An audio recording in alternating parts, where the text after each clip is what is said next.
Alors, salut tout le monde, j'espère que ça va bien. Mon nom est Sébastien Lachance, puis l'objectif de la séance d'aujourd'hui, dans les prochaines minutes, c'est d'aller à l'essentiel pour vous montrer comment on peut rationaliser un dénominateur assez facilement. Donc, il va y avoir deux choses à voir là-dessus. Puis, c'est l'objectif principal là, de la séance d'aujourd'hui. Alors, sans perdre de temps, on va commencer. Alors, cette section-là en mathématiques de secondaire 5, c'est quelque chose qu'on voit dans les fonctions racines carrées. Alors, première des choses dans le diaporama qu'on a en ligne, au niveau de la fonction racine carrée, on commence toujours avec la définition. Je vais passer ça rapidement parce qu'en secondaire 5, la définition d'une fonction racine carrée, c'est quelque chose qui est assez maîtrisé. Par contre, c'est toujours bien de s'y pencher parce que plus tard, dans quelques séances, on va apprendre à résoudre des équations en fonction de fonctions racine carrée. Puis, ça aide à bien comprendre les mécanismes de résolution de fonctions racine carrée, surtout quand on parle de restriction. Donc, quand on comprend la fonction racine carrée, l'essence, la définition, c'est plus facile. Alors, voici la définition. Donc, c'est quelque chose qu'on maîtrise assez bien. Donc, je vais aller à l'essentiel là-dessus. Donc, on sait très bien que la fonction racine carrée, c'est la racine d'un nombre. Donc, si on veut savoir c'est quoi la racine carrée de 9, ce qu'on veut savoir, c'est quel nombre multiplié par lui-même va donner 9. Donc, ici, dans ce cas-là, c'est 3. Et puis, il y a plein d'exemples comme ça. J'attire votre attention, sans trop perdre de temps pour que la séance soit courte, sur cette partie-là ici. Donc, ça, c'est quelque chose que je voudrais mettre en évidence, c'est-à-dire la fonction racine carrée, on ne peut pas faire la racine d'un nombre négatif. Donc, si vous essayez ça sur votre calculatrice, ça ne fonctionnera pas. Ça va marquer erreur ou fonction non valide. Donc, ça, c'est bien numériquement, mais tout à l'heure, dans quelques séances, dans une autre vidéo, quand on va parler de résolution, puis qu'il va y avoir des restrictions ou qu'il n'y aura aucune solution, c'est quelque chose qu'il va falloir se souvenir, c'est quelque chose qui est assez important là, de retenir ici. Alors, j'efface ça, on continue. Parmi les propriétés des fonctions racines carrées, il y en a une qui est plus importante que les autres. Et puis, selon moi, c'est celle-là ici. Donc, on sait qu'en algèbre, on met des pommes ensemble, on met des oranges ensemble. On ne peut pas mettre des pommes et des oranges ensemble. Ce que je veux dire par là, c'est que la racine de 3 fois la racine de 5, ces deux racines, c'est quelque chose qu'on peut multiplier. Donc, on ne pourrait pas, par contre, dire, bon, ben, ce que je vais faire, c'est que je vais prendre mon 3 multiplié par la racine de 5. Donc, on a quelque chose qui est une constante avec quelque chose qui est une racine. Ça ne s'associe pas ensemble. Ça resterait 3 racines de 5. Mais deux racines ensemble, surtout si elles sont au carré toutes les deux, c'est quelque chose qu'on peut associer ensemble. Si on continue, même chose au niveau de la division. Et puis, la racine carrée d'un carré, donc c'est l'eau et le feu. Donc, c'est quelque chose qui est à l'opposé, donc qui s'annule.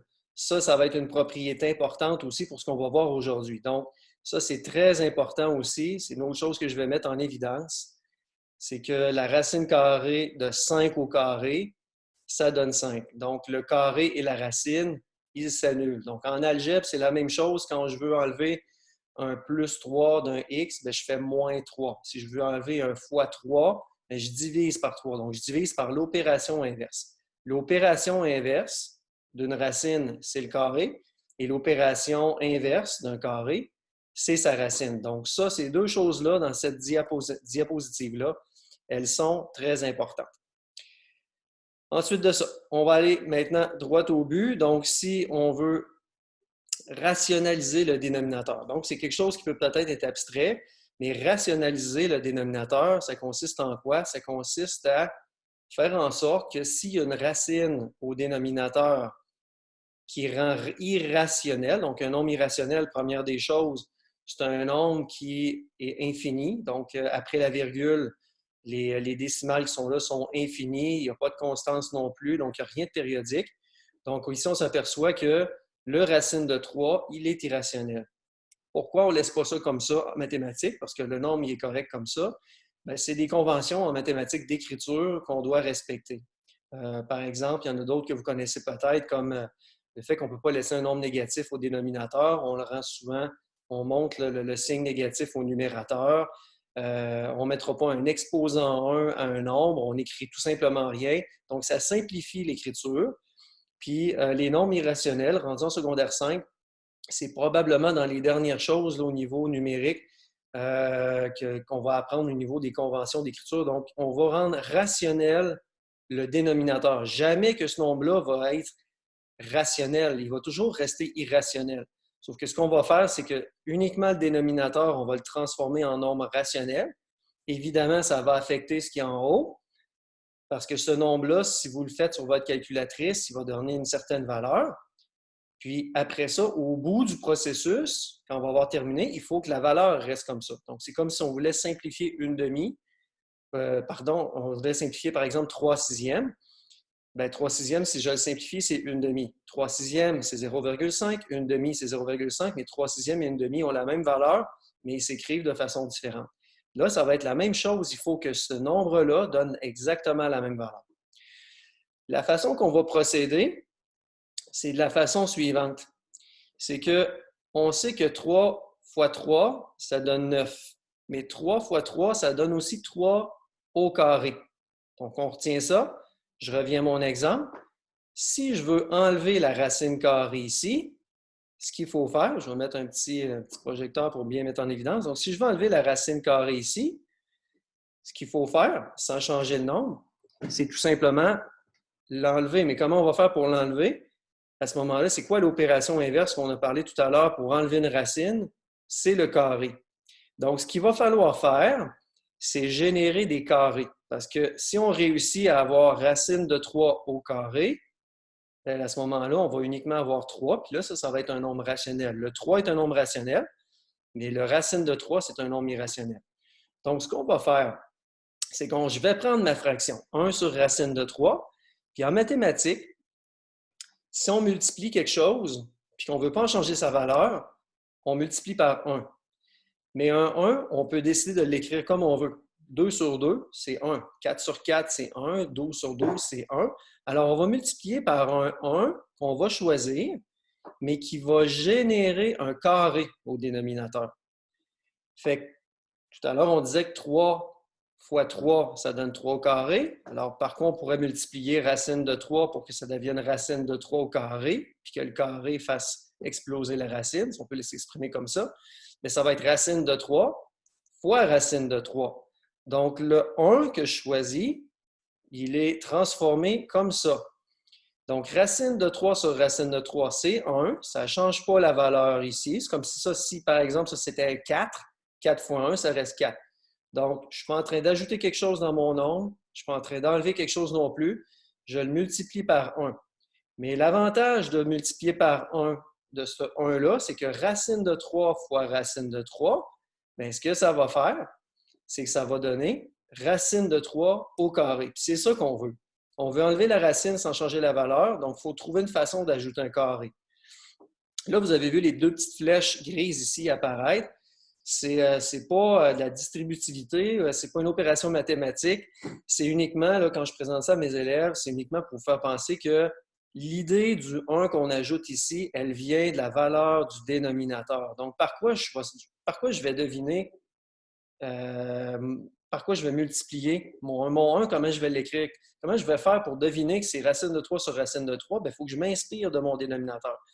Parce que les yeux, actuellement, ils sont concentrés sur le dénominateur. C'est ça que je veux rationaliser, rendre rationnel. Donc, rendre rationnel, c'est je suis capable de l'écrire avec mon crayon au complet précisément. Ce que je ne serais pas capable de faire avec racine de 3 si je mets les nombres décimaux. Donc, racine de 3 fois racine de 3, ça donne racine de 3 au carré. 1 fois racine de 3, on l'a dit tout à l'heure, ça, c'est pas une racine, ça, c'est une racine. Ça ne se multiplie pas ensemble, mais on peut quand même les agencer. Parce que la multiplication, c'est un seul terme. Donc, ça va donner 1 racine de 3. Donc, si on avait 2 fois racine de 3, ça donnerait 2 racines de 3. Si on a 4, ça donnerait 4 racines de 3, etc. Donc là, ici, le 1, il n'est pas écrit. Encore là, c'est une convention mathématique pour simplifier l'écriture. En haut, j'ai multiplié les numérateurs, ça donne racine de 3. Je multiplie les dénominateurs, ça donne racine de 3 au carré. Qu'est-ce qui se passe quand j'élève au carré une racine? Bien, elle s'élimine. Alors, ça devient tout simplement 3. En haut, ben, il n'y a rien qui se passe, ça reste tranquille, ça reste la même chose. Donc ici, on obtient racine de 3 sur 3. Puis si vous essayez de faire ça sur votre calculatrice, si vous tapez 1 sur racine de 3, attention, quand vous faites racine de 3, certaines calculatrices, il faut mettre des parenthèses pour avoir la bonne valeur. Donc si vous faites ça sur votre calculatrice, puis après ça, vous retenez la valeur, vous l'écrivez sur un bout de papier, puis vous faites ça sur votre calculatrice, vous allez arriver exactement au même nombre. L'avantage d'être passé de cette forme-là à cette forme-là, c'est que maintenant, ici, le dénominateur était irrationnel. Maintenant, il est rationnel. Donc, c'est comme ça qu'on rationalise un dénominateur quand il est irrationnel. Voilà. Maintenant, l'autre chose qui peut arriver quand on a rationalisé un dénominateur, c'est quand on n'a pas un seul terme, mais qu'on a deux termes. Donc, en secondaire 5, on s'arrête à ça. Deux termes, quand on dit deux termes, c'est parce qu'ils sont séparés avec un plus ou un moins. Donc, dans une situation où on aurait ça, donc 6 sur 4 plus racine de 7.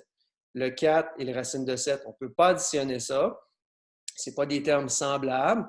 Donc, ça, c'est des bases de secondaire 3. Alors, à ce moment-là, il va falloir utiliser un processus qu'on a vu en secondaire 4 qui s'appelle la différence de carré. Parce que si vous essayez, puis là, il n'apparaîtra pas dans la diapositive, mais si vous essayez de prendre le petit truc de tout à l'heure et de dire, bien, je vais multiplier par racine de 7 sur racine de 7 pour faire des racines de 7 fois racine de 7 au carré, ça va fonctionner pour le racine de 7. Ça va donner un racine de 7 au carré, puis tu vas obtenir un 7. Par contre, quand tu vas avoir à distribuer, parce qu'il y a deux termes, tu vas distribuer ton racine de 7 à lui et à ton 4. Donc, si tu distribues au 4, là, ça va donner 4 racines de 7. Donc là, vous allez être encore pris avec une racine au dénominateur, donc on n'aura pas été capable de rationaliser. Alors, la technique qu'on utilise, c'est la différence de carré. Donc, un petit rappel là-dessus, c'est que la différence de carré, bien, la différence, ça le dit, il y a un moins, donc on fait une différence entre deux termes. On fait une différence entre quoi? On fait une différence entre deux carrés. Donc ça, qu'est-ce que ça donne? Quand on fait A carré moins B carré, donc le rappel de secondaire 4, c'est que ça donne A plus B fois A moins B. Généralement, les élèves, ils se souviennent de cette méthode-là, qui est de la factorisation. Donc ça, c'est souvent, mais quand on revient et on essaie de rationaliser des binômes comme celui-là, 4 et racine de 7, ça devient un petit peu comme la magie là, si on ne fait pas ce petit rappel-là avant de voir la matière. Donc, avis aux jeunes enseignants, faites pas mes erreurs de premières années là-dedans. Donc, c'est important de passer du temps là-dessus, un petit peu avec vos élèves, si vous voulez qu'ils comprennent le reste. Alors, on y va. On a 6 sur 4 plus racine de 7. Avec le racine de 7, ça donne un nombre irrationnel. Ça ne s'écrit pas en nombre à virgule, pas exactement en tout cas. Si j'additionne 4, ça ne va changer rien, ça va donner un nombre irrationnel. Si vous voulez vous en convaincre, faites-le sur votre calculatrice. Bon, qu'est-ce qu'on va faire? Ce que j'ai actuellement au dénominateur, si on fait référence à la différence de carré, c'est que j'ai 4 et j'ai racine de 7 avec un plus. Donc, j'ai un A plus B. Ce qu'on veut, encore une fois, étant donné qu'il y a une racine, c'est générer des carrés. Donc, comment je vais faire pour générer ces deux carrés-là que je vois en gris plus haut? Bien là, actuellement, j'ai ce terme-là, ici. Donc, ce que j'ai actuellement, je vais le mettre en évidence, c'est ça que j'ai ici, qui constitue 4 plus racine de 7. Alors, ce qui me manque pour y arriver, c'est d'ajouter le A moins B, donc le 4 moins racine de 7. Donc, si j'ai A plus B fois A moins B, donc 4 plus racine de 7 multiplié par 4 moins racine de 7, ce que ça va donner, c'est que je vais avoir A plus B fois A moins B. Donc, je vais être capable de générer des carrés parce que je vais avoir mon A carré moins B carré. Donc, A carré plus B fois A moins B donne A carré moins B carré. J'ai déjà un A plus B. Je vais ajouter un A moins B, donc 4 moins racine de 7. Le 4, c'est le A, le racine de 7, c'est le B. Et là, en multipliant ça par ça, donc A carré, A plus B fois A moins B, je vais à la fin avoir mon A au carré moins B au carré. Donc là, encore là, tout comme tout à l'heure, les petites flèches grises sont apparues. C'est encore une fois une aide. C'est quoi un symbole mathématique? Je tiens à le répéter. C'est pour inspirer notre multiplication ici. Donc, encore une fois, j'ai multiplié une fraction par 1. Mon 1, là, il a l'air atroce. Okay? Ce n'est pas un très beau 1, mais il est inspiré de ce que j'ai ici au dénominateur, parce que ce que je veux, c'est générer des carrés. Je ne veux pas rajouter une racine à ce terme-là. Je veux uniquement faire sauter cette racine-là en y ajoutant un carré, sans changer la valeur de ta fraction. Alors, une fois qu'on a ça, en haut ici, ce qu'on obtient, c'est que notre 6 ici, il va aller multiplier tout ce qu'il y a là. Donc, ça va donner 6 fois 4, qui va donner 24. Puis on va avoir 6 fois racine de 7, deux termes qui ne sont pas pareils. Donc, on ne peut pas les multiplier directement. Ça reste 6 racines de 7. Donc, on a 24 moins 6 racines de 7. Ça aurait été possible aussi d'écrire 6 multiplié par, on rouvre les parenthèses, 4 moins racine de 7, on ferme la parenthèse. C'est quelque chose de possible aussi. Ça dépend du niveau d'exigence de votre prof au niveau de la simplification de votre fraction. Ensuite de ça, donc si on vient au dénominateur, parce que c'est lui qui nous intéresse, on a a plus b fois a moins b, j'ai a carré moins b carré. Qu'est-ce qui va se passer? Ça va devenir 16. Puis le racine de 7 au carré, le carré va venir faire exploser la racine pour donner une image à ça, donc ça devient 7. En haut, il n'y a rien qui a bougé. On simplifie. Donc, qu'est-ce qui se passe? Ça va donner 16 moins 7, 9. Bingo! J'ai réussi à rationaliser. Ça, c'est un nombre qui s'écrit, c'est un nombre rationnel. Bonne chose, c'est de se vérifier. Alors, c'est de prendre ça, puis d'aller vérifier si la valeur de ça, quand je calcule sur ma calculatrice, c'est la même que elle. Si oui, vous n'avez pas besoin d'y corriger. Vous venez de voir que vous n'avez pas fait d'erreur.